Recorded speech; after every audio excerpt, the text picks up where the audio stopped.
afternoon, planners. How are you? Wait, oh gosh, I forget to check the volume. Right, volume right up.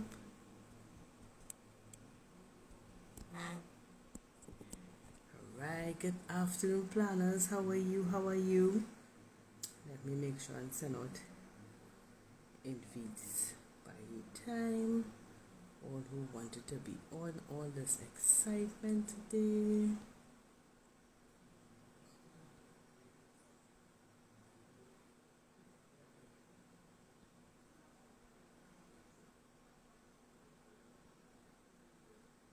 Hey.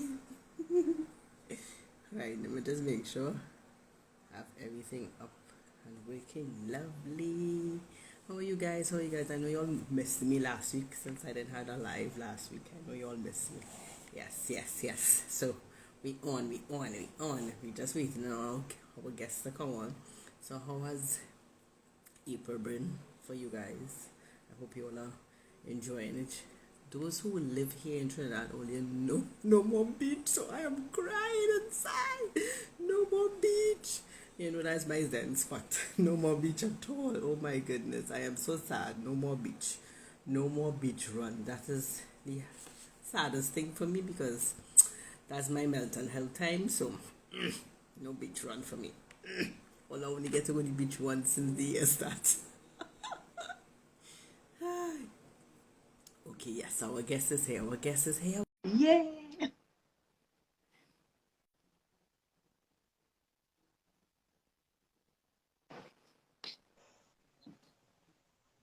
Hi, our guest is here. Awesome. Hola. Right. So, okay, so planners, this is our 30th episode. Yeah, I've been doing this thing so long, sometimes I just forget my numbers. So, this is our 30th episode.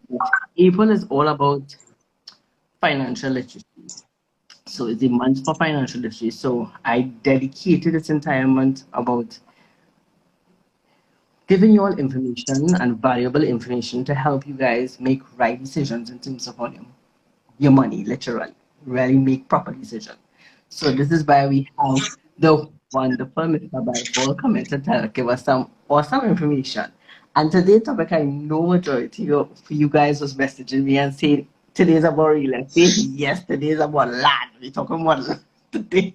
So, this topic is very near and dear to a lot of people because I got a lot of messages about what people want to talk about land. So I hope you come for to get some serious questions about land and all this sort of stress today. So you're coming in with plenty things to answer.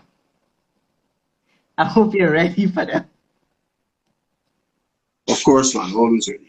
Good. So first, let us tell my lovely viewers who you are. Well, as I did mention, but I want you to tell him as well that he is into real estate as well. So let him take the floor and just tell us all about him, what he does, and then we will jump into the most important part, the real estate part. Right. So good evening, planners. Good evening, members of the Smart Money team who are on the live this evening.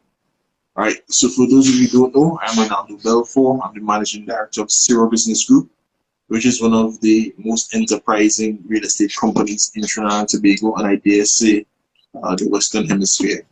So we've been in existence for about 6 years now. We do primarily brokerage. So if you need to buy or sell a property, we would help you out in that process, trying to find the perfect property for you or to find a buyer. And in more recent times, we've started doing a lot of education. So we started an education division. So helping people on the financial journey, improving financial literacy is a big part of what we do. And finally, as a sneak peek, I could tell you that we're going to start a third division of Sciro Business Group. We're going to deal with investments. Okay. So it's investments with a twist. Okay. So it's what we call a real estate syndication. So let's say you want to invest in a property, you see a wonderful let's say a commercial building for 10 million, but you don't have 10 million. Mm-hmm. So with our investment scheme, we're going to pool the resources of different investors together. So everybody come in with their little shillings, Right. put it together, Yes. form and buy the property. So in the end, you will have a share of a much larger property than you would be able to get on your own. So I'm very excited about that. We're going to launch that on tomorrow. Yeah. From tomorrow. So yeah. So these are sneak peek. Don't tell anybody. So you can look out for that on our website as early as tomorrow. We get a little piece of the pie that coming out for tomorrow. Yes, man. Just a small thing.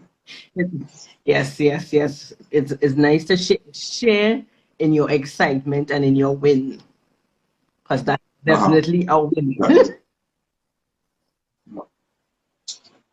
Yeah, so it's been a long time in coming, and I'm really excited about it. Excellent. I do applaud you of taking that initiative to actually start something like that. That is something that we really and truly need, because sometimes when somebody really and truly wants to buy something, and for some reason they just can't, because money strains, or they just don't know, well, is this the best avenue? This is the right thing to do. So that's a real nice way to get you into get that piece of assets that we know land do not lose in value. It always go up in value.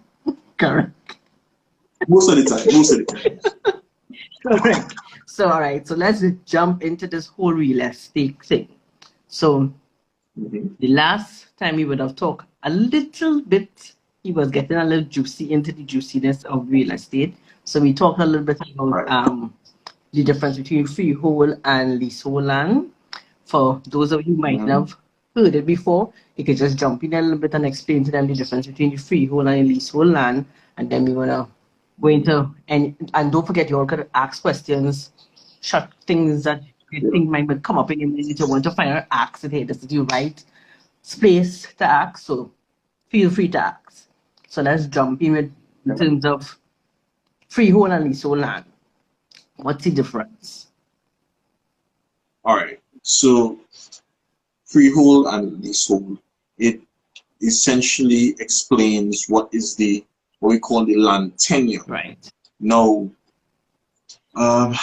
is a really good that you started on that point, because I want people to be properly informed.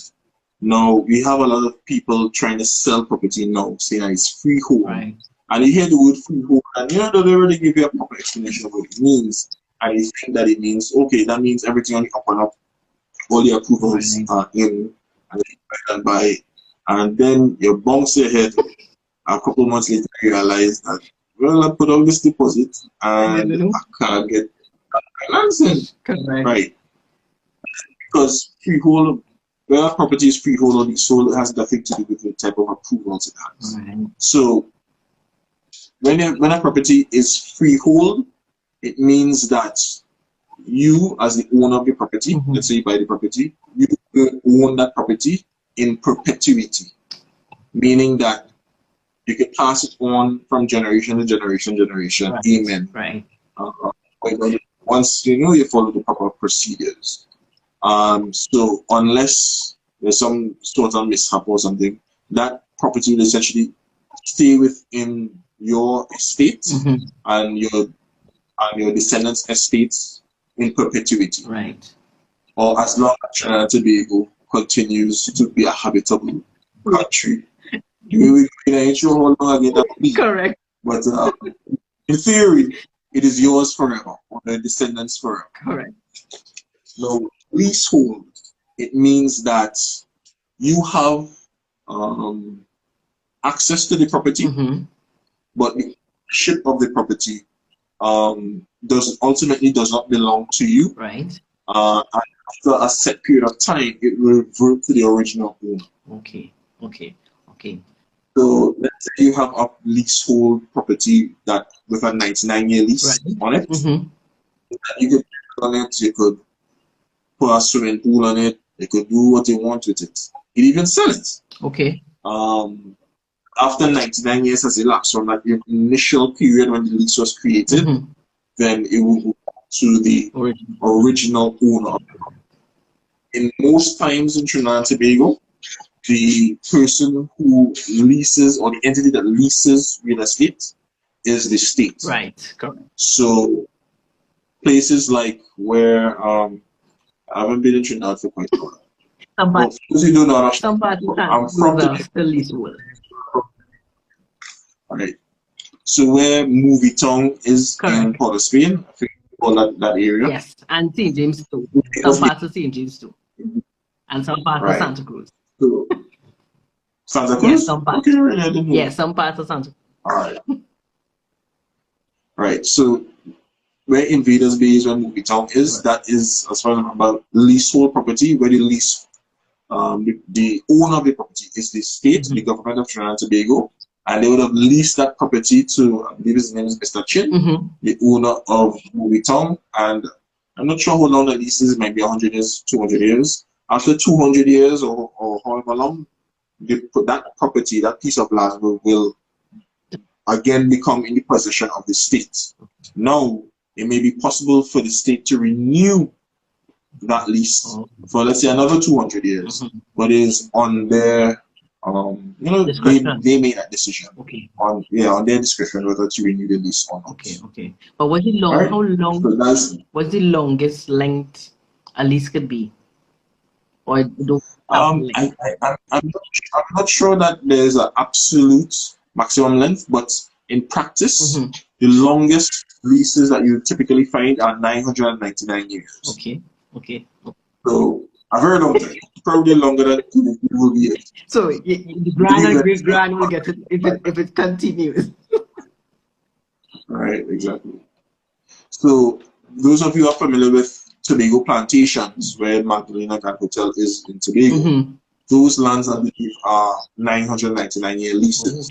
Right. So for all intents and purposes, they treat lease a 999-year lease as the same as if it's freehold, because that's a very long time. So correct. For the bank's standpoint, if you want to get a loan on a property like that, for example, they will calculate it as if it's a long. Yeah. Okay. Good to learn. No, the important distinction between freehold and leasehold.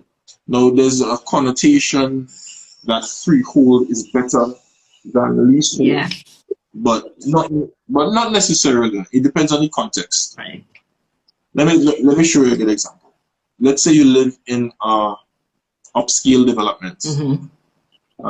Give me some of the bougie spots in Trinidad with upscale development, townhouses and kind of stuff. We have a lot of townhouses. Anything in the west is upscale. From Santa Cruz, they go Martin, all that is upscale. What else you could think of? Well, what is you could even say Trinity and certain parts of Trinity has become upscale now. Okay. Well, I've been sure that's wrong. In terms of if you're thinking of townhouses and those things, that's what you're referring to, right? All right. Yeah. All right. So we see a lot of townhouse type developments and upscale developments. The land is actually leasehold. Okay. And why is that? It's because, let's say you work hard to buy your townhouse, your condo unit, what have you, and you buy into this residential development. You don't want someone dragging down the value of your property. Let's say they want to start bringing their goats and mind their goat in the yard and that kind of thing. So with if the land was freehold, there's very little that you can do as a neighbor to help, protect the of the neighborhood. However, if it's leasehold, typically there are clauses in the contract, the lease contract that you sign, which means that there are restrictions on what type of activity you can perform. And with a leasehold arrangement, it's easier to enforce these restrictions than if it was freehold. Okay. So that connotation of freehold being better than leasehold is not true. It all depends on the context. Got you. So that will explain something when, like, say for instance, somewhere we went again, it's in Marval. They actually do certain requirements that you cannot have this and you can't have that within the Yeah. community. You can have certain things because that was because of that would have been because of, as you just stated, it is a leasehold but property. Yeah. That Leasehold would be type. that whole issue. Okay, that will make sense. So, You see, and they don't tell you so then. yeah. They went, By the way, just in case you're wondering why it got so dark, car adjustments. oh, sorry. So I'm working on battery power right now. So fingers crossed, we have enough charge Fingers to crossed, complete this. fingers crossed. Oh God, that's all right. That's all right. We have no control over that sometimes. Yeah, So ridiculous. yeah, All right, we man. know, we know, we know. We can't help that. We can't help that. So, in for instance, like okay, when you go to say you're gonna purchase a property, I have heard Uh-huh. people got deals like that. They will jump in as you initially say buy a property, say okay, put down money on it, whether it is a piece of land Mm-hmm. or house and land, but they didn't do the proper research or anything like that. They didn't Mm-hmm. go through an agent as you had always say that you should do that. Mm-hmm. Lo and behold, something happened. The not in the person name, a whole sort of shibby jimmy happened. The fraud, Yeah. the fraud will come up because they don't know who owned it. This one had to do that. So how do we avoid things like that? Okay, that's a really good question. And unfortunately, fraud is very prevalent Especially in that in industry. the real estate Yeah. sector in Tobago. To their credit, the state, the current government has put a lot of energy into regularizing the real estate industry Mm-hmm. so that anybody who just, worship it and jump in could be a real estate agent. You have to prove that you have been trained Mm-hmm. in best practice in order to perform the activities of an agent when transacting a property. The laws were passed sometime last year, the early part of last year, but I don't think they've been assented to yet Okay. because they're putting stuff in place, but they are coming. All right. But in the meantime, there are certain things that you can do to help um, avoid becoming a victim of fraud. In fact, we covered that on our weekly smart money tips. We actually did a back-to-back session on it Okay. on trying find out who's the owner of our property and that sort of thing. And so I could direct our listeners to our smart money tips on our page, but I'll just run through some of the items, some of the easy things that you could do to spot fraud Right. from the smart money. Yeah. All right. So we covered that in the smart money tip number 11. And one of the first things to be wary of is the seller or the agent demanding payment. Right. No, That's a no, real estate. Yeah, now real estate could be a dog industry, and sometimes you have to move very, very quickly, right. or you miss out on opportunity. Correct. But if you feel that the seller or the Okay. agent is aggressive and on your phone all over the night, I think that should raise a red flag. Right. This person may be up to no good. So that is one thing to be wary of. Very, very aggressive demands for payment. Mm-hmm. No, they're not asking for no ID, they're not asking for no purchase agreement, they're asking for anything like that. So that is red flag number one. Okay. Okay. Red flag number two, no documentation. If they can't produce the deed, that is a problem. Okay. So before you actually close on a deal, you should do a title search. Mm-hmm. And a title search simply means is that you search all the previous owners of the property to ensure that the current owner Mm-hmm. is, or the person claiming to be the owner is the rightful owner of the Okay. property. Okay. Right? And a lawyer could do that for you. A really good lawyer could probably get a title search done for you in 2 days, sometimes even a day. Okay. Okay. Right? So if somebody coming to you with a steal of a deal, Mm-hmm. it might be a fraud, but but it might be a legitimate deal, but not to let it pass you by. It might be worth it to let a lawyer do a quick title search. That could run anywhere from $1,000 to $2,000.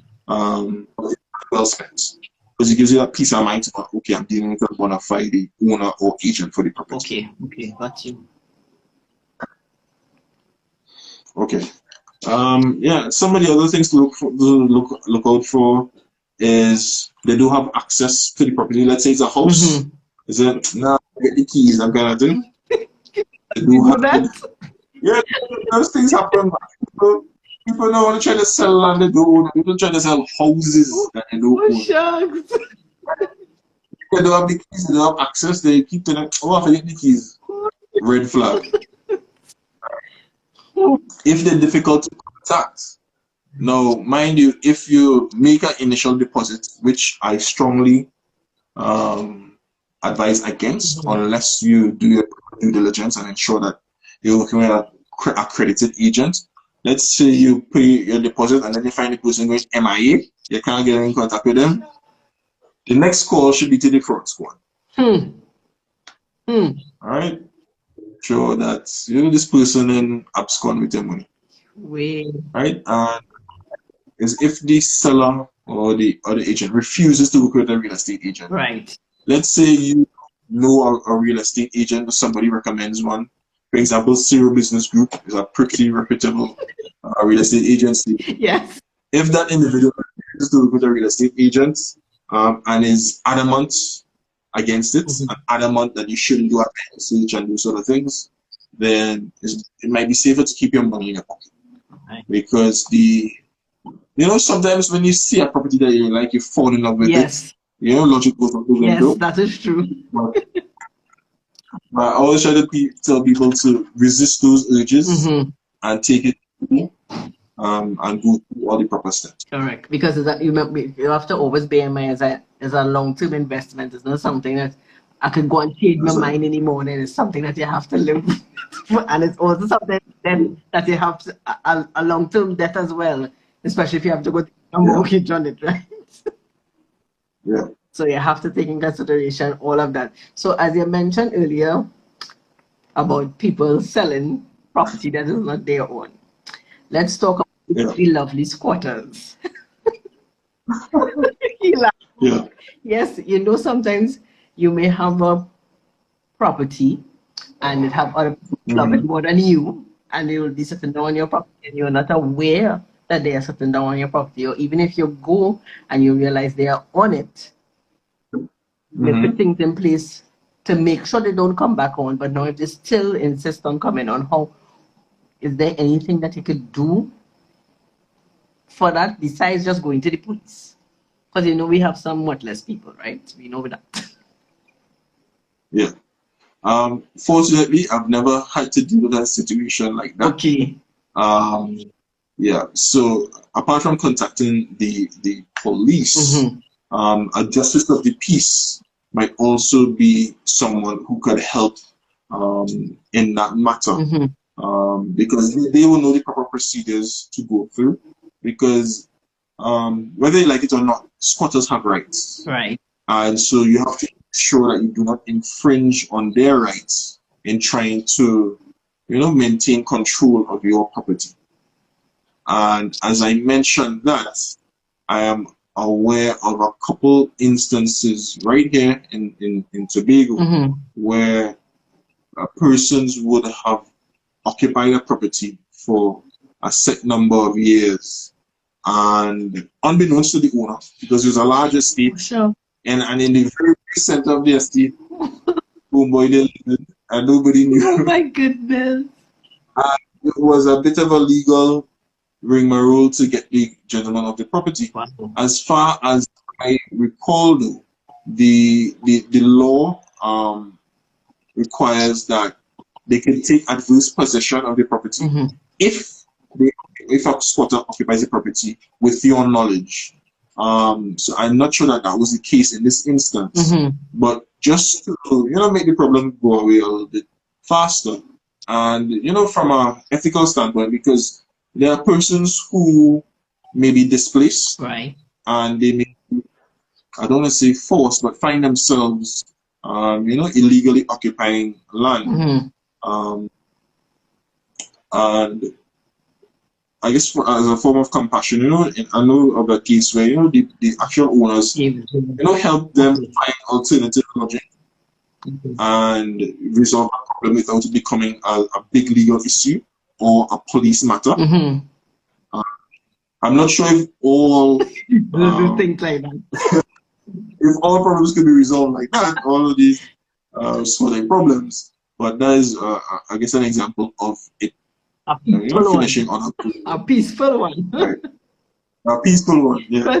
And I'm curious, I see we have some people on the line. I'm curious to hear other person's views and their experiences with, squatting and that sort of thing. So hopefully somebody could comment or ask a question in live about it, because it's something that I'm actually quite curious about on how, people deal with this challenge. Yeah, because like for instance, as I talk about squatting, I know of a client of mine as well that went through a little issue with their property in terms of, they normally mark to say, okay, which side is who on, but somehow, somewhere over the years, the neighbor was over on their side, and it's only when, for some reasons, I can't. Oh yes, she was doing renovations. Only because she was doing renovations and she was trying to make an adjustment for her fencing.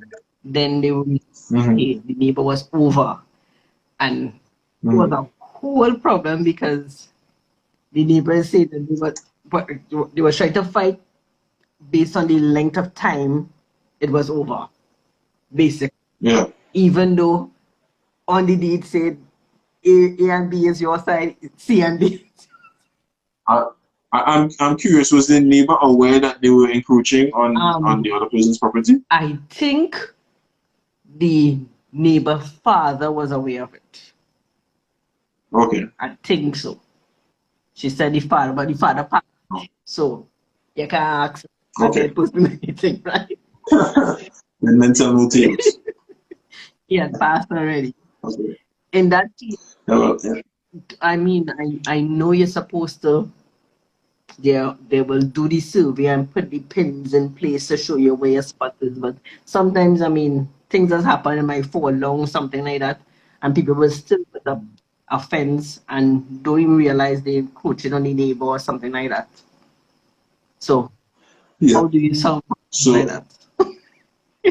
Well, from the instant that you suspect that your neighbor may be encroaching, or you may be encroaching, because unbeknownst to you, the boundary might be, you might think the boundary is one place, but it's actually another. Correct. You have to get the division of town country involved immediately. I advise, even if you're in a neighborhood and you think that you could resolve it, get the division of town country involved.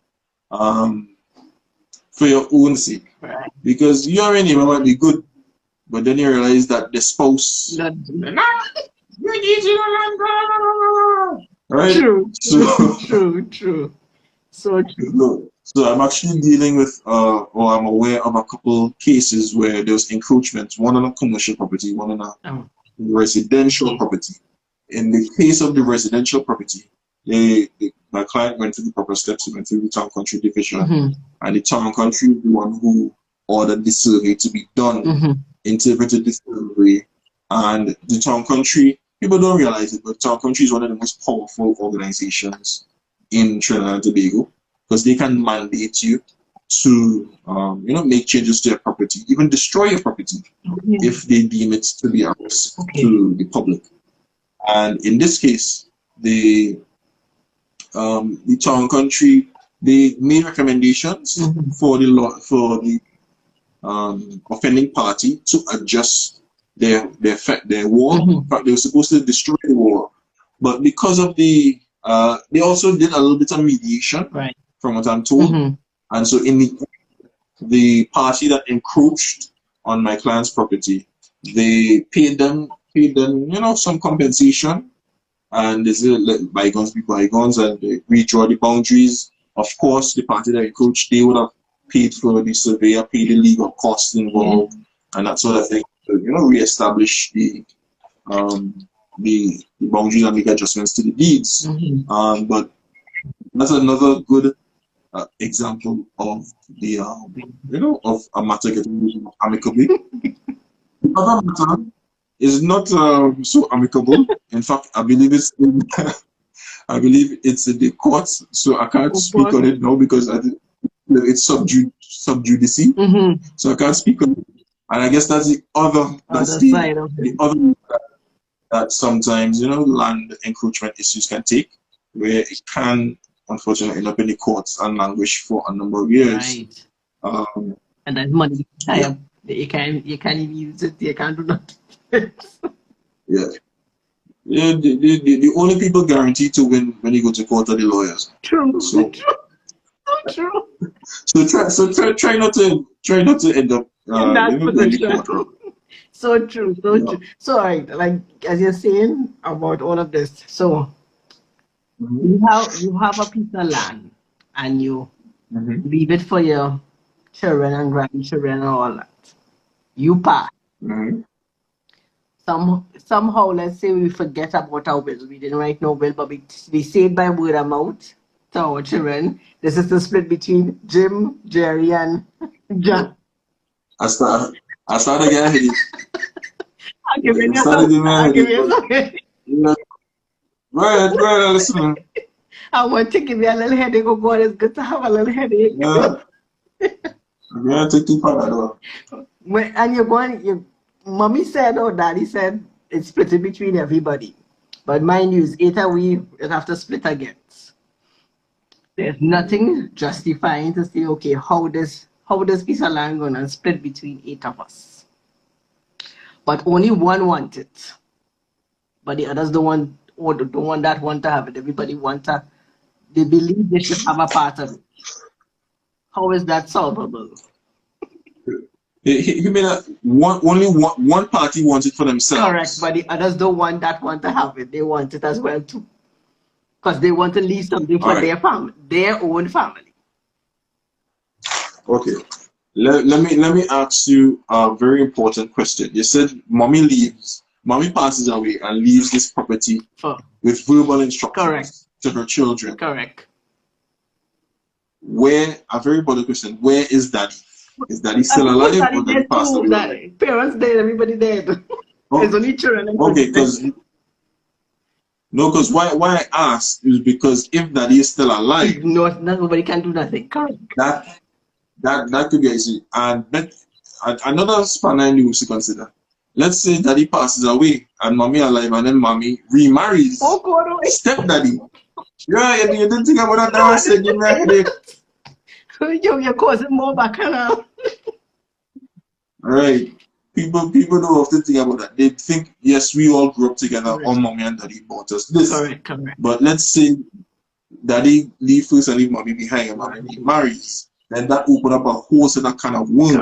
Correct. Because the spouse of the person who passes is entitled to at least 50% of their estate.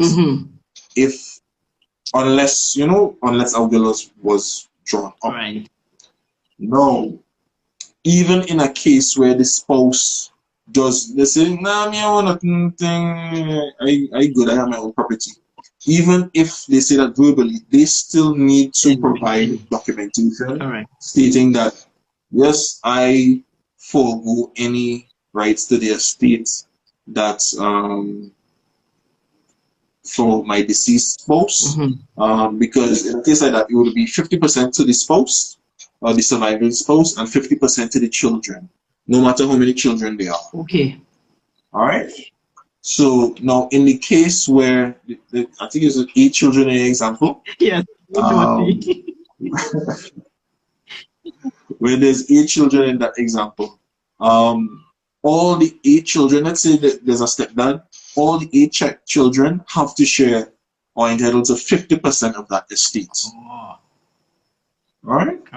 So this is not biblical terms. So the first child does not have a greater say than the other children. In fact, I've heard it said that person said, "I am the first boy, so I deserve more." So not the first child. I am the first boy. Oh my goodness. So this this is not biblical times where the firstborn son had greater But had greater rights than the other you are two. correct. That's Alright? how they used to think long time. Long time, the first son would have gotten it. Well, or Right, some might have said the first child. But now, as you rightly say, it's right. not like that no more. So you have to put No, things in place. yeah. Yeah, that was several thousand years ago. Correct. So in a case like that, the family should get together and go through, first of all, get in touch with a good lawyer Mm-hmm. who has experience in, probate and managing estates, that sort of thing, to begin the process of, um, properly going through the, You the, would the, the court system correct. to for you guys to Equalization. take ownership of the property. Now, in a case where there's no agreement, Mm-hmm. mind you, I'm not a lawyer, so this is not legal. This is not legal advice. In the case where there's no agreement on how the property or estate should be divided, Mm-hmm. the court can adjudicate and apportion the property as they see fit, or they could mandate that the property be sold and the funds from that property be shared equally Okay. amongst the children. Now, and here's the kicker. If all of the persons who have interest in the property, namely the children, because the children have first dibs, then the grandchildren, then great grandchildren. Correct. So if you're a grandchild, you don't on this. So the immediate children, Correct. they have this. If they can agree on how the property should be divided or how the estate should be divided, Mm-hmm. they can sign what they call, I believe it is called a certificate. No, I think it's a deed of agreement. Mm-hmm. I could be wrong, Mm-hmm. but I think it's called a deed of agreement. Where, let's say, um, someone passes away, they have a fleet of cars, Right. they sell high-end cars. If everyone decides, okay, that they leave 31 cars, now let me use a nice 24 cars, and there's eight of us, And yes. everybody is free. Correct. Now, once everyone can sign to that, sign a document stating that, then and submit that to the court, then the court will accept it, and so that is a less, complicated way, and less drama involved in how the property is divided. But of course, getting 8 people to agree on anything, especially involving us, is difficult. But that is the best case scenario, to get all persons to sign a document agreeing on how the property should be divided. But again, you keep jumping to the same points all the time. Everything must be done in black and white. You must have all the legal things in place. And these are things that people don't put in place. They would just, at least for the older time, they used to just do everything by word of mouth. You hardly used to see people writing a will and state Right. it going. So I am sure you have meet people like that who trying to sell a property and not everybody agree on it. Ever meet anybody like that? Yes, I'll give you a Of headache. course, and Yes.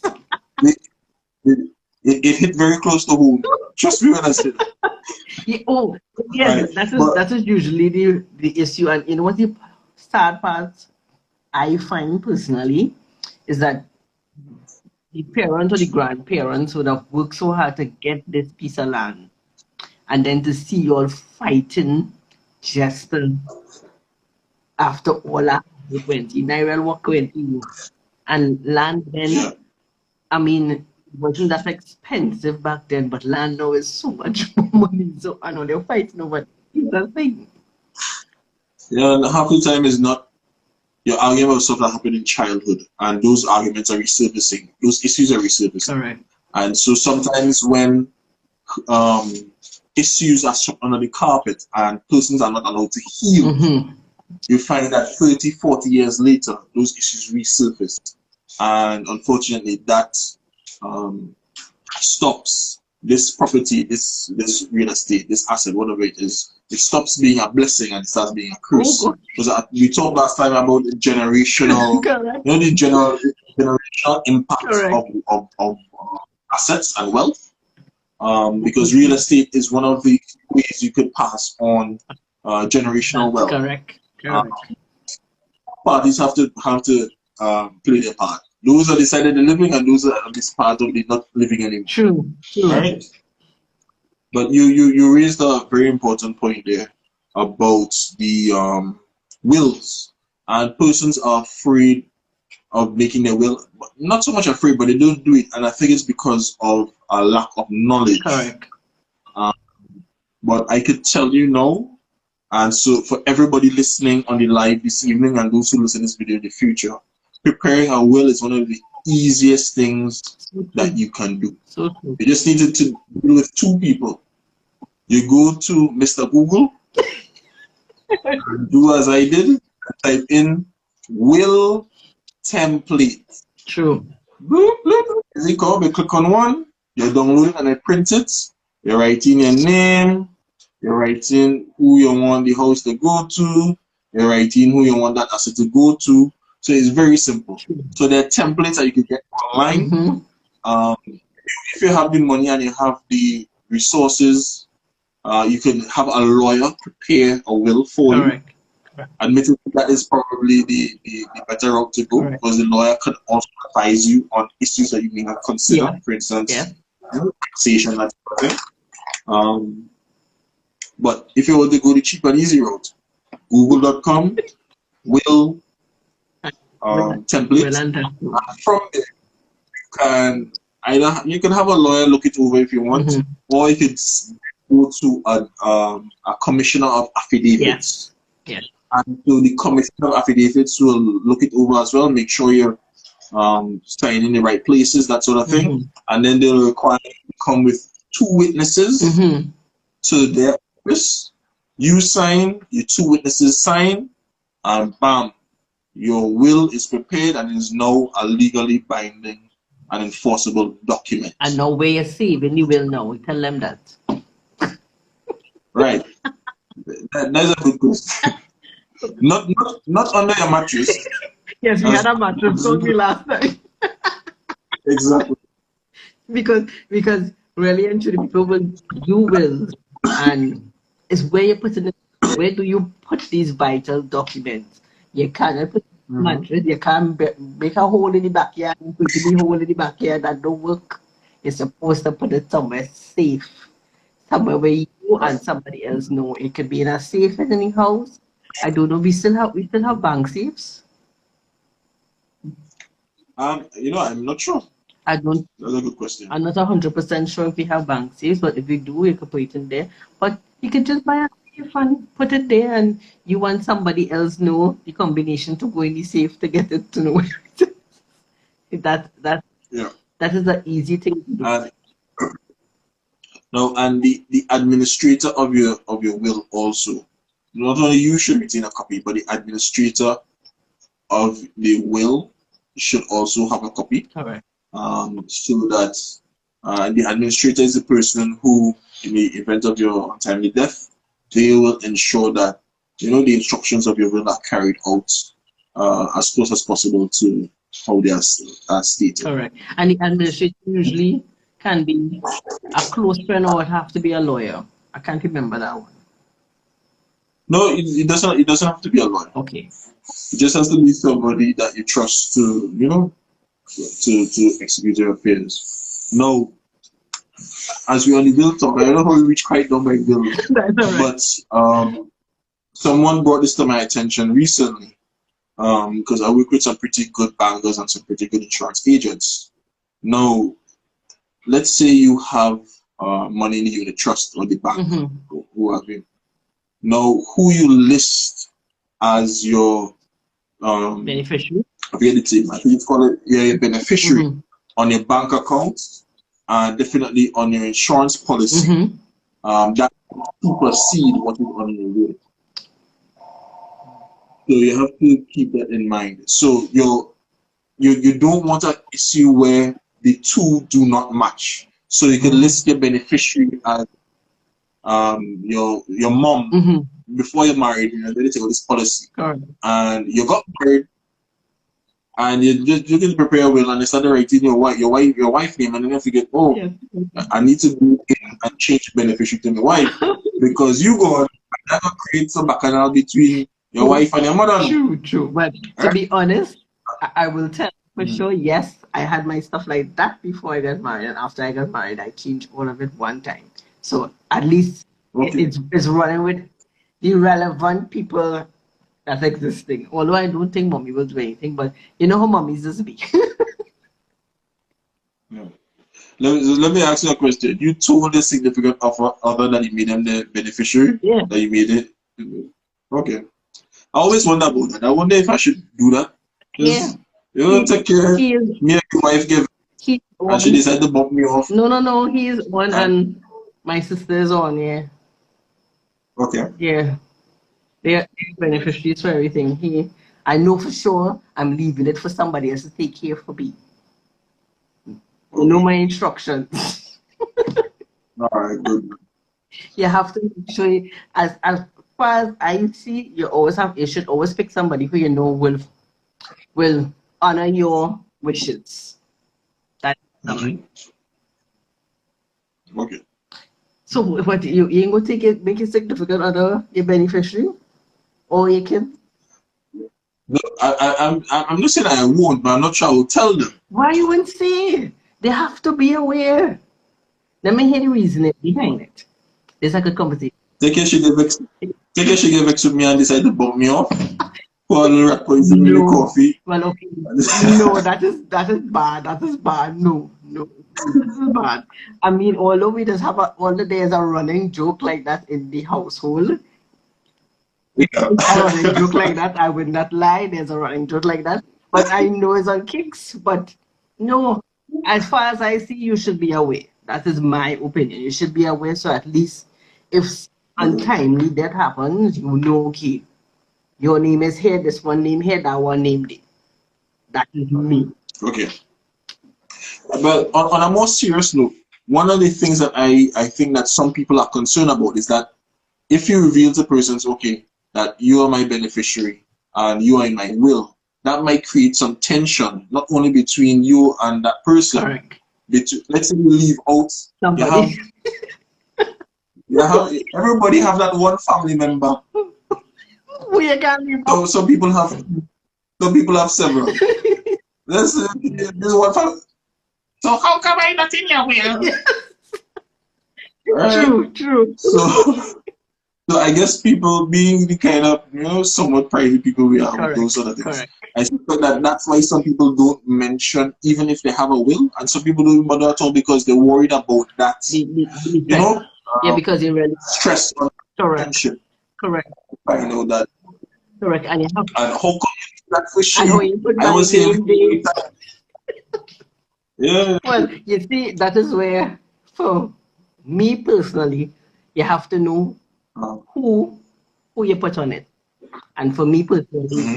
you have to be aware of and know the personality of the person you put on it. Mhm. So Okay. that for me personally, that's not a problem. But Okay. my Well, my that's clip good. small. My clip small. My clip is very small, so it have very. As my son will say, "Mommy, you could count on your fingers how much people you have that you consider important. You don't cross that now." Okay. My clip is very small, literally very small. It's That's only good. three. It's only myself, my brother, my sister. Yeah. So that's it. There's nobody else. I have to. I am not a 8 number or 10 number. I don't have to study. So my clip runs. I should cousin on the live right now watching it back. No, I don't have no cousin that would me bad because all of us. No, it's not so. Okay. I related to half of the Tobago. You know how much cousin I have? Well, just think of my name, Superville. All Supervilles are related. So Okay. no matter where you are from, they are all related. All. Okay. So, but my immediate clip is all that matters. Teresa, no Oh. one else. Mhm. Right. Before I forget, there is people. Another thing when it comes to passing on property, Mm-hmm. people are afraid of the costs involved. Correct. Let's say you're going through the administration process, That's important. and what I would advise you to do is to speak to a lawyer if you're going through this process about the costs. Now, what a lawyer can charge you, it is legally controlled by the state. So the charges associated with going through the administration process is linked to the value of the property. So I can't remember what percentage it is right now, but if you're, let's say, just guessing, is 5%, then the maximum that a lawyer can charge you for going through the process is 5% of, let's say, the property is valued $1 million. That will be 50,000. If it's valued 10 million, that will be 500,000. So people are afraid of, everybody, when people think lawyer, they think big money. It may not be a huge sum. It may be within the remit of the family, within their grasp to go through the process. So that's something to keep in mind. It's not no big set of money that the lawyer could charge you. It is legally mandated what you can be charged for going through the administration process. Yeah, but so right? People must always be, what you call it, afraid when they hear the word lawyer, because they always think it's a handsome sum they have to give out. Yeah. Yeah. Well, the good thing is that the costs associated, because there's so much lawyers around now, as opposed to back then. Past, there's so much competition that, a lawyer busting price for any matter at all is less likely than in the past, because, just due to the simple laws of supply and demand. Unfortunately, we have some very highly qualified lawyers now who, let's just say, do not get as much work as they would have had in the past when less competition, less lawyers around. True. So I guess Gate is working in our favor. Supply and demand for truth. So, as you had said something earlier about probate properties. Somebody's trying to sell a probate property. Is that possible to sell a property while it's still in probation, or you have to wait for the time frame to pass? As far as I'm aware, you have to wait for the process to be completed. So I won't advise anyone to take that risk. I've seen people do it. Okay. I personally like my money. I always work too hard for my money, so I just keep it very close to me. I don't let out mistakes without a fight. I just keep it close to me. Please, if it did something too good to be true, it probably is. Okay. So keep your money in. And how long? How long does it usually take? I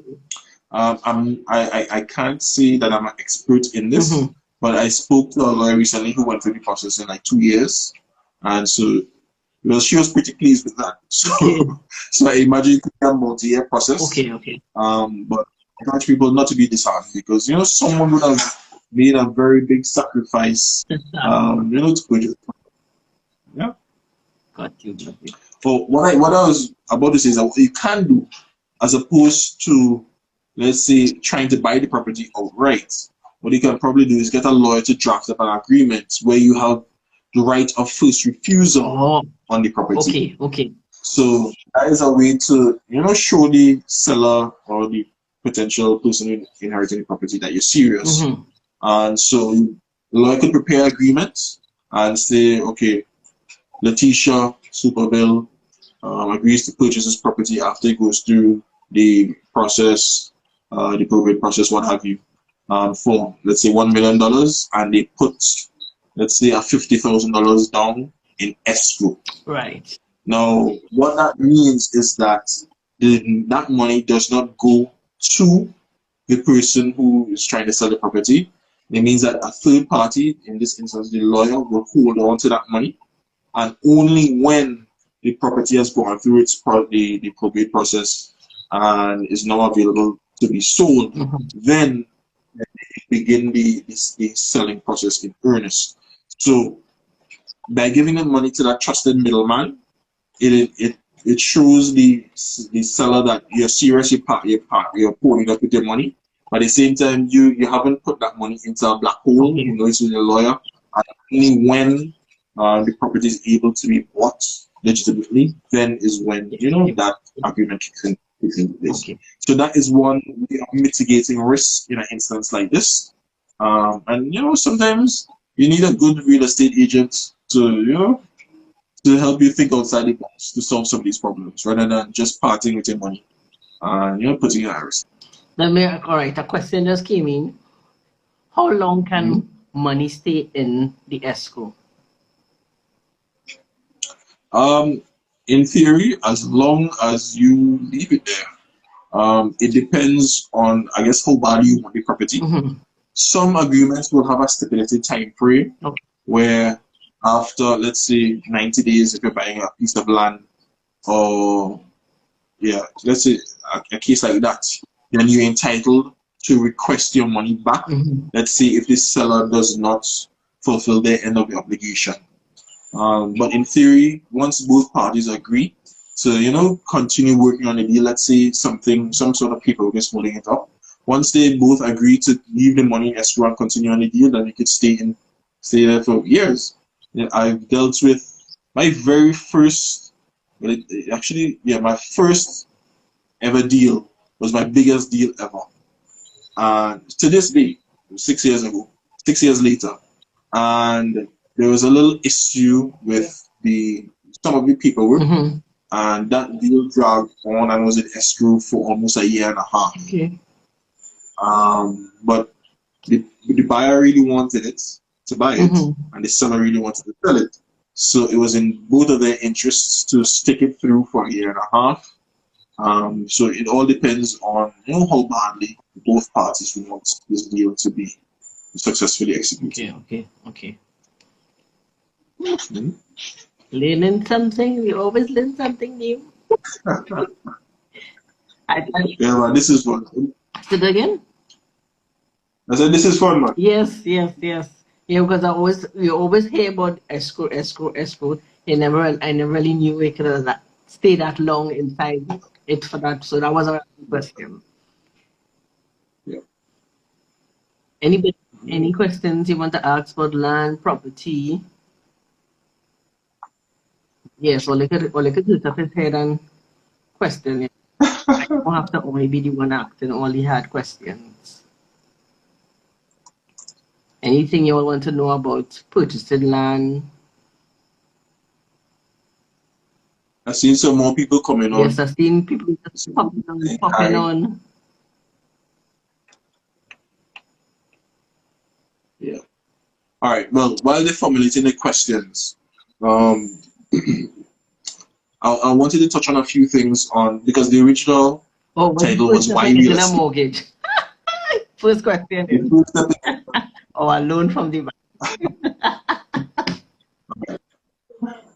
All right. Well, the first step is going into the bank or credit union or whatever financial institution that you are interested in to get pre-qualified. So what they do, they will request your ID, do a credit check on you, ask you some financial related questions, and they will give you an assessment of how much you would qualify for. Right. So you're buying a house or buying land, it will give you some insight of what your budget is. Right. Because I tell you, the number one pet peeve. Planning is the first thing. The number one pet peeve of what's that? Planning is the first thing. I was planning money first. Exactly. Because if you call me tonight and tell me you want to buy a property, the first question I'm going to ask you is, have you been pre-qualified? Unless you have been pre-qualified, you're not going to get in my vehicle. You're not going to get me to meet you anywhere. You're not going to get anything out of me unless you go and get pre-qualified. Now, luckily for you, we at Sciro, we help in that process. In fact, we will get the banks to call you rather than you call them. All right. And they could do it over the phone. All right. Because a lot of people, they get excited and say, yeah, man, I'm ready to buy my own house. And they go and buy this house and say, wow, I really want this 3-bedroom 2-bath. It costs 1.8 million. When I reach the bank now, they say, breads, yeah, the most I could give you is 500. So you just wasted weeks, if not months, if not years of your life looking for property that you cannot conceivably afford anytime soon. All right. So the first step to save your time, save the agent's time, save everybody's time is to go and get pre-qualified. And on the flip side, some people actually end up getting pre-qualified for more than they would think. Right. Right? I've seen that happen many, many times. And some things to note when you're going to get pre-qualified, the bank, they look at your age. Yeah. The younger that you start looking into buying a property, the better it is for you. Sure. Because in theory, you have more time to pay off. So you could have a maximum term of 30 years to pay off a house. Or in the case of land, you have a maximum term of 15 years. Right? So the more up to the age of retirement. So the cutoff is retirement age 65. Of 60 or 65, whatever. 65. So if you're starting at 20s or 30s or so to get pre-qualified and start, that'll be great. You have a longer period to pay off the loan or the debt. Exactly. So your installments are small. Correct. Correct. Right? That's another thing that they look at. That's borrowing 101 there. The earlier they start, the better. Right. They also look at your debts. Correct. If you have a car loan or some next loan, you didn't pay back courts in time. Oh, yes. That will come back. So your outstanding and your credit history are very important. Correct. And as you mentioned, credit history, what most people don't pay attention to when it is they decide not to pay a loan and they say, all right, that's a small loan, man, I had to hustle to go pay that, and they let time lapse and they ain't pay it. When it's that time of you to want to go get a mortgage for your house now, that little blacklist just dwindling there, but you didn't pay that for how much years now? They, let us say they do credit check on you, they call you for you to come and pay, and you refuse to even go pay, and you could have paid, but you just say, that's a small money, you ain't paying that now. And you know we at Trinis do that, right? We does do it all the time. And I speak in my language. I didn't know that. I just see it every time. Oh God, there's a small money there. I have to pay that yet. I need that. But that messes up your credit. That will mess up your credit score. Yeah, it doesn't matter if it's $1 or $1 million. Your credit history looks at your credit worthiness on how on whether you're able to service your debt or not. The amount doesn't matter as much as you making the payments. Correct. So always advise people make your payments on time. If you come back on hold, even if it's a small loan. See your little listen. Okay, we have two questions here. What is the best amount of funds you should start for having a mortgage? Not as much money as you have, I guess. But seriously though, I see the person asks also if it has places for under $1 million. Where are you referring to? In Trinidad or Tobago, or both places? It had to be Trinidad because if you're talking a house and land, then again because of supply and demand, you're not going to get much. Very rarely in Tobago you get property like a house for under $1 million. It's very, very rare. Most times it's talking starting maybe 1.3, 1.4 million in Tobago. In Trinidad, there's still more, opportunities available. And land prices going up. But yeah, it is all the time. But in terms of how much to start out with, now to their credit, the state has put in place procedures at the TTMF to help persons who are from the lower and middle economic classes to help purchase properties. So I believe properties under 1 million, once you qualify, you can get 100% loan, 100% finance. Loan. So in theory, you may still have to pay the deposit to the owner of the property. They might still want that. If they really like it, they might waive it. But at the end of it, you will get back that money when the loan is processed. And so in theory, once the property is under 1 million, I believe 1 million is a cutoff, you can purchase a property for no money down. So I guess the answer to the question is technically it's zero. You can have a mortgage with $0 right now, $0 down. But two things to be mindful of is that you still have to pay the legal fees. Correct. So I you have to pay to do the searches, you have to pay to do the appraisals, that sort of thing. And another thing to consider, You should at least put on something. But it's right? a 10%. So you need to have that money in reserve to pay those legal costs. Yes. Those acquisition costs. Yeah. It do. And go ahead. It adds up. Yeah, it can add up. Yeah. I guess, and another thing to consider is that if you do go that route of getting 100% financing from TTMF, you cannot sell that property within 10 years. So you have to hold on to it for 10 years. You can't sell it. I think you can pass it on. Let's say you pass away, unfortunately. You can pass it on, but you cannot sell it for 10 years. So it is really aimed not so much at investors who want to flip a property for a quick profit, but for more persons who are looking for, for something to live in. Okay. Right. Making sure I catch all the questions. Yeah, searching through yourself.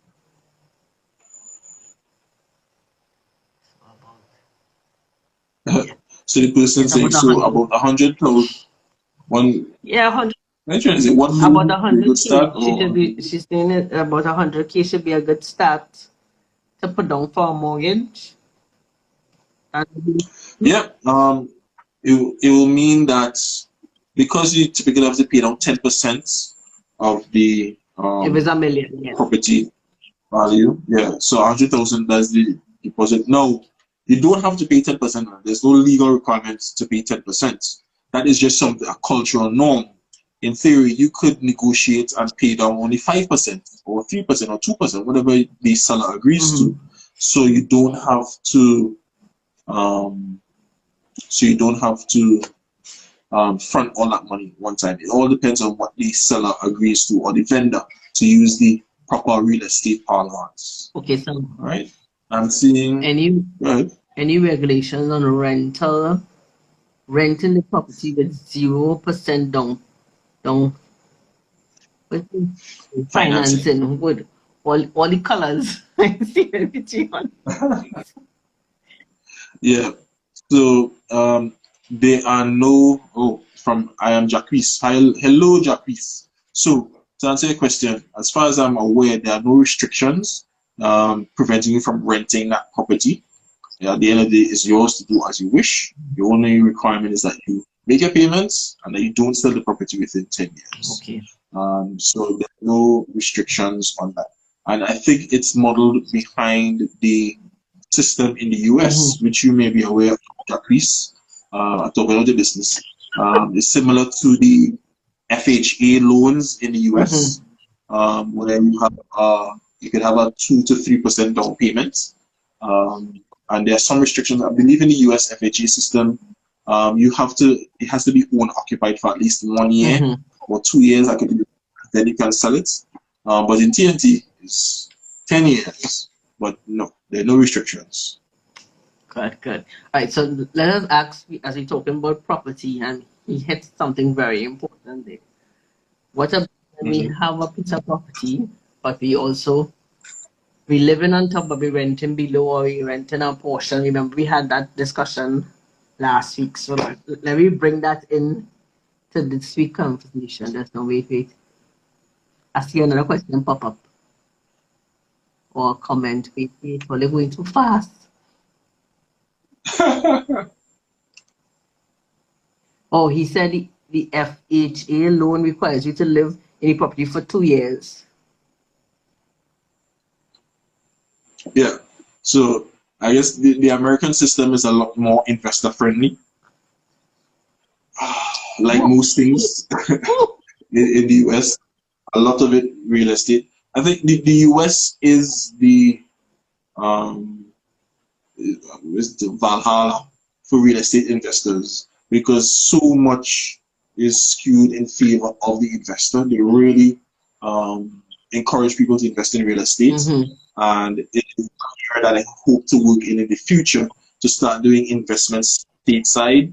In fact, we did a short trip to Florida a couple of years ago as a kind of reconnaissance mission. So maybe in a few years we'll open up the opportunity for persons based in TNT to invest in properties in the US. Okay. Okay. There's a lot more opportunity there. And it's always nice to earn US dollars Correct. in rent rather Rather than spend it. Okay, we have another question. How long does it take for you to fix a credit score to acquire a mortgage? Do you have? That is a good question. Unfortunately, I don't have we have to talk to a bank person about that one. So we have to bring in that. So we're actually in the process of getting qualified from I forget the name of the company that does the credit checks. What am I forgetting? TransUnion. Mm-hmm. Right. So yes. I'm not sure who asked the question. Legacy Graphic Studios.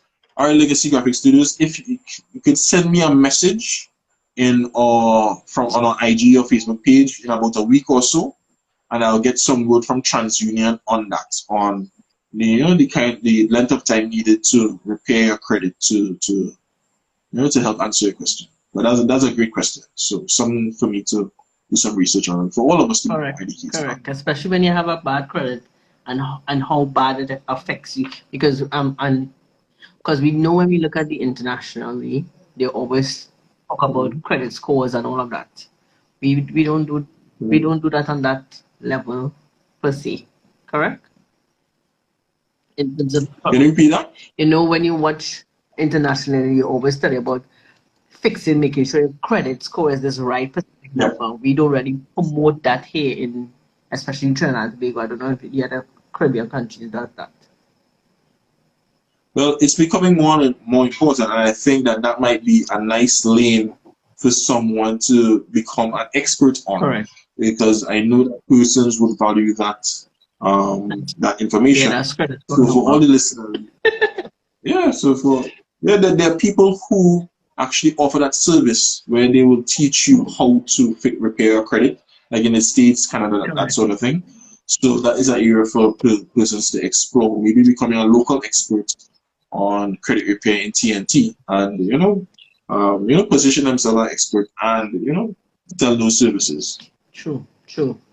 Yes, we have to change the way we do. So we're giving you guys entrepreneurial ideas. Oh, we get another question. Wait, how much do you have to pay an agent to help you buy a house? I know that person answered that question. She do that. Right. We know that person personally. We know that person. Who is that? We know that person, but we ain't gonna say she name on TV. We will loud share. All right. So, how this system typically works, now I say typically because everything is negotiable, is that if you're working with an agent as a buyer, you do not pay that agent.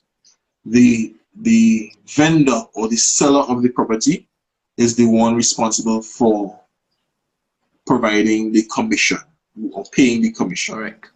So that's typically how it works. Now, there are some unique situations where a buyer may contract someone and offer them a commission to find them a house.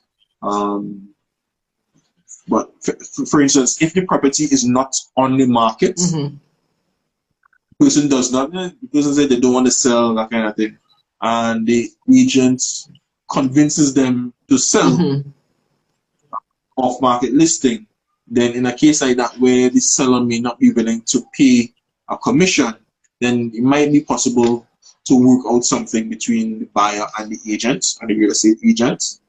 But that's a unique scenario.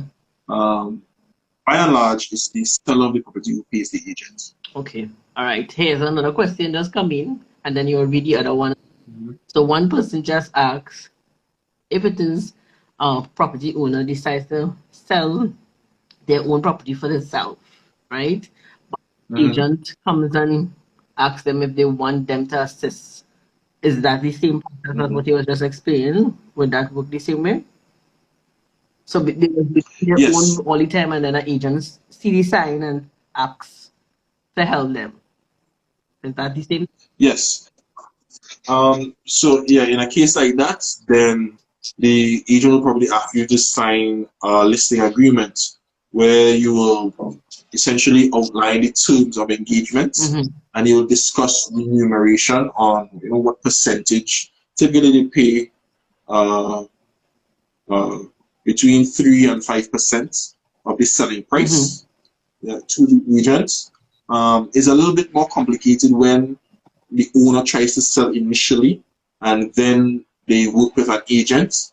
Because let's say someone saw the property initially Mm-hmm. and then come back to the agent a couple months later, Correct. or you as an agent bring someone to the property, see the property, they like it, Mm-hmm. and then they go without the agent now a week later. Actually, we can cut a deal with the Correct. seller without even knowing. So to try to cut out the agent. Correct. Those things happen all the time. Okay. Okay. And so what I advise persons to do is to have a written agreement, one, and two, the agreement must spell out how do you deal with those complications. Okay. Now, typically what the agreement may say to navigate that process is that it will say, you'll list the persons who would have viewed the property previously or shown an interest, Mm-hmm. and say that, okay, if any of these 5 people, Tom, Kate, Jane, John, and Ricky, purchase the property, then the agent is not entitled to the commission Okay. Got or it. entitled to a reduced commission because they would have already been Right. introduced to the property. Right. And so to protect the agents, the agreement will say something like, if I bring up someone to purchase a property and they come to buy it without me, Mm-hmm. let's say up to months later, I think is a cut off point, Mm-hmm. then I'm still entitled to the commission. Okay. Okay. And I think that's fair and it protects both parties because it respects the work that the seller would have done prior to bringing on the agent, and it will also respect the work that the agent would have done in marketing the property. Right. Okay. Okay. And then we have another question. We saw one come up. So the real estate agent does not offer the service of helping clients acquire a home, not just finding, but helping them run through the process. That's correct, right? Yes. So getting someone to view a property and make a deposit, for example, that is just the start of the journey. Typically, you have between 90 and 120 days to close a deal, Mm-hmm. and it's that length of time for a reason because there's a lot of documents that you need to get. You need to get a quick rundown. You need to get the town country approval documents in order. Right. What's the clearance? Board of Inland Revenue, tax clearance certificates. Mm-hmm. If it's a sole property, you have a long list of stuff like this that you need to provide. So the real estate agent guides you, both parties really, on getting all these documents in order Mm-hmm. and in a timely basis. And to be quite frank, navigating the bureaucratic nightmare that is Trinidad and Tobago. There's a lot that I could say about that, but a lot of your effort goes into getting the right documents at the right time, Mm-hmm. in a timely manner. And so, just today, I went with one of my colleagues, Yulani, to the Division of Town Country to get some documents submitted. And even all my years of experience, it still took 2 trips to the Division of Town Country to submit the one document. And even when I'm back the second time, when I came away with the documents, after this, all right, go back and fix this, that, and that. I go back and fix it, bring it back today now. Something else. Still wanting me to fix it. Right? So for your own sanity, that is why people tend to use real estate agents because they know about the process, plus they know some of the individuals who are in some of these offices. And that personal connection is very important. So so navigating all the people required is one of the key reasons to work with a trained and experienced agent. All right. Your next question now. how much is usually the down payment when sending an offer for a property or a land that you are interested in? I think I touched on that earlier. Typically, it's 10%, Right. but it can be less. It all depends on what you negotiate. It could even be more. The seller might request more, but 10% is the industry standard. It is not mandated by law, but it's common practice. All right. So when you are purchasing a property, do you need to have a lawyer? Me, I strongly advise it.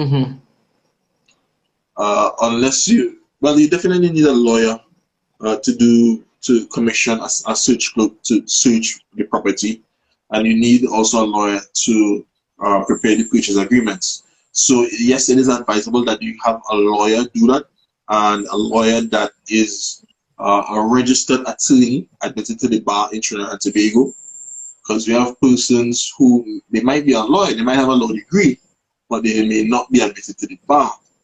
I had to deal with that not too long ago.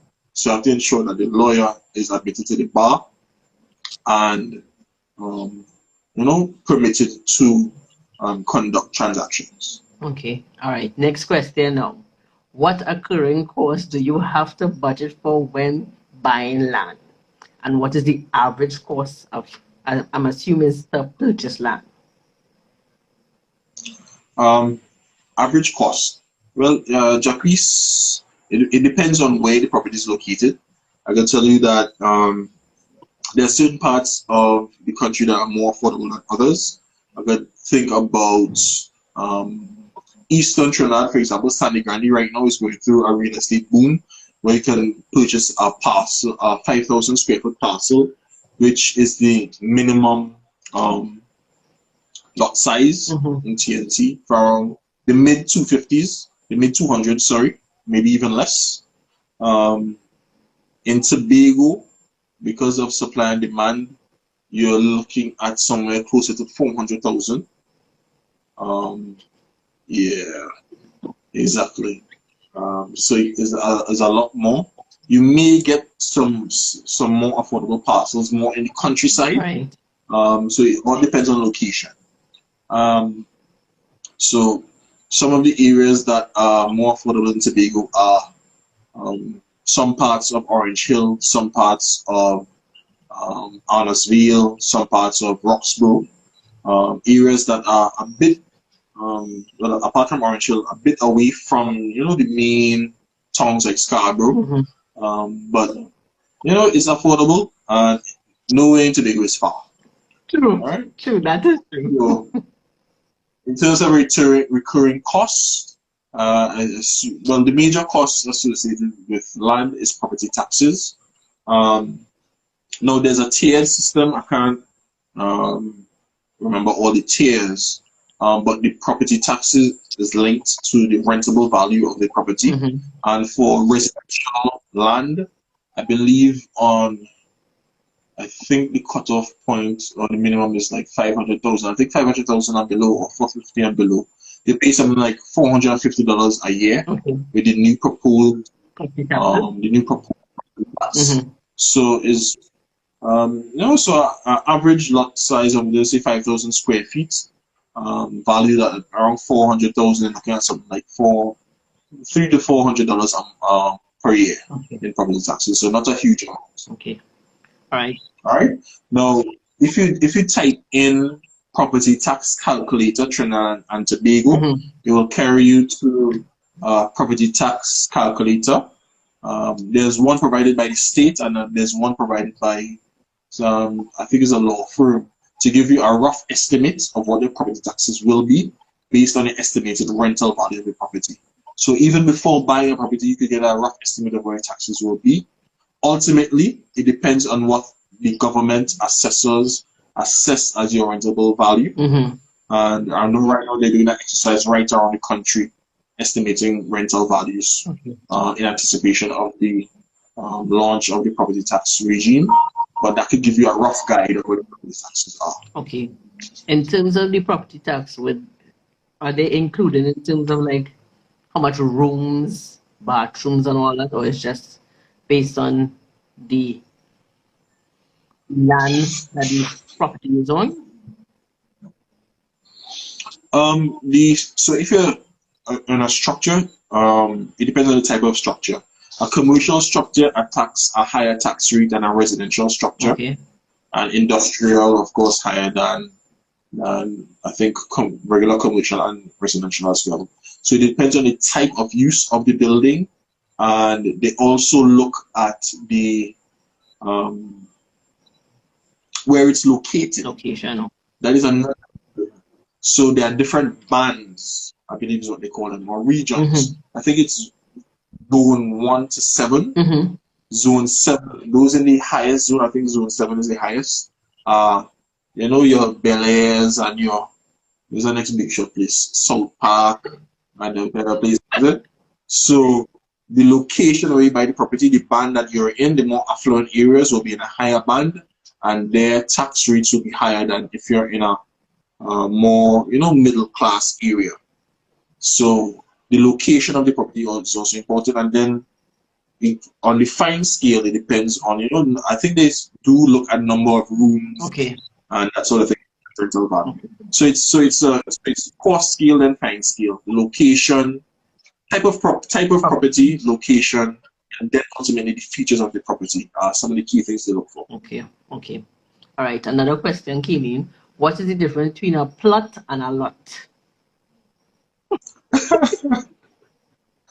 Well, a plot and a lot is simply local parlance, because it took me quite a while to realize that a plot of land is just a colloquial term, that is just a throwaway term.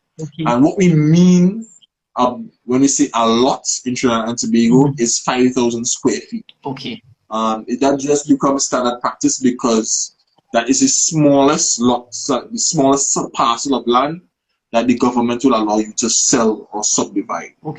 So when persons say a plot, or a lot, they typically mean 5,000 square feet, which is the minimum size. Now, if you go from country to country, as I learned, if you say a lot, it might mean a totally different thing. Because I was speaking to a friend, a colleague, I should say, who is investing in West Africa, in Ghana, and I forget the country next to Ghana that they're investing in. I forget it. On the western side, northwestern side of Ghana, I believe. I can't remember the name. There, somebody saying a plot is in the cemetery. Yes.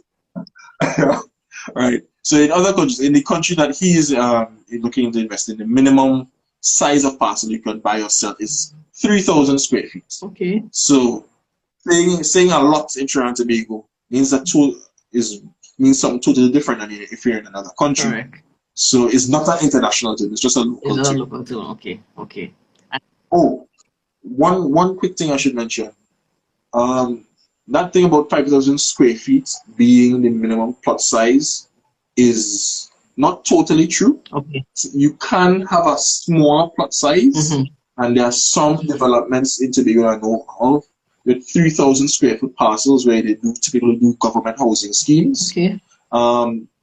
Typically, the states can request from town country, and most of the times they get their way, where they could have a smaller plot size than the typical average of 5,000 square feet. So if they're doing a low income housing, then they could get smaller sizes of land, parcels of land, whatever you want to call it. In theory, it is possible for a private developer to also request and be granted permission to develop the land into plot sizes smaller than 5,000 square feet. I've never heard of anyone successfully doing it, but in theory, it's possible. Anything is possible. Yeah, but to know the right people are this. Correct. You know the magic word money talks all the time. Right, so. Any other questions? So, any more questions? Right, you guys had us here a lot longer than I anticipated, man, but it's been fun. Yes. But any it was very question? Yeah, man, it was. I like the concept about the plot is a cemetery. Yeah. We and make sure we answer everybody's question. Make sure.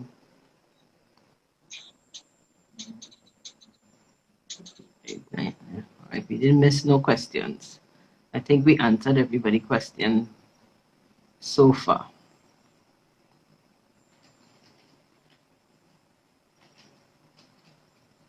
All right, so Right. and look, we didn't miss any questions. Okay. All right, you see, very informative, and this was beautiful. They loved it. Yeah, man. What do you think about going live again for the other two When I feel sessions? so, it looking like that's the hit. Yeah. I think we had to go live. The next So, guys, stay tuned. Next week and week after, we're going live again. next week for sure, we're talking about next week is stock, right? Stock, yes, the stock market. We're all about the stock exchange and everything. Next week is all about that. All right. So Perfect. you all could definitely come back on, get all your questions, ask him plenty questions, ask him all the questions you need to ask. I would think of somebody, you all could think of others. Ask your questions, because you know that's the next way everybody wants to go. Get on the stock market, learn about shares and stocks and bonds. And we talk a little about it in our first one. So Yeah. we're going to dive a little deeper. And I think I might inviggle him to do the angel lending thing too. I will inviggle him in that one. Because You will try. it's a topic. Yeah. Right? So again, thank everyone for coming on. Thank you all for your lovely questions. Right. See, look, somebody just well, yes, they want to learn more about stuff. Yes. So we thank everybody for coming on, and everybody that will come on after and listen. Do leave us any questions, comments. Do send it to him. Ask him anything that you will need to know about buying properties. What are the next steps? He will definitely guide you.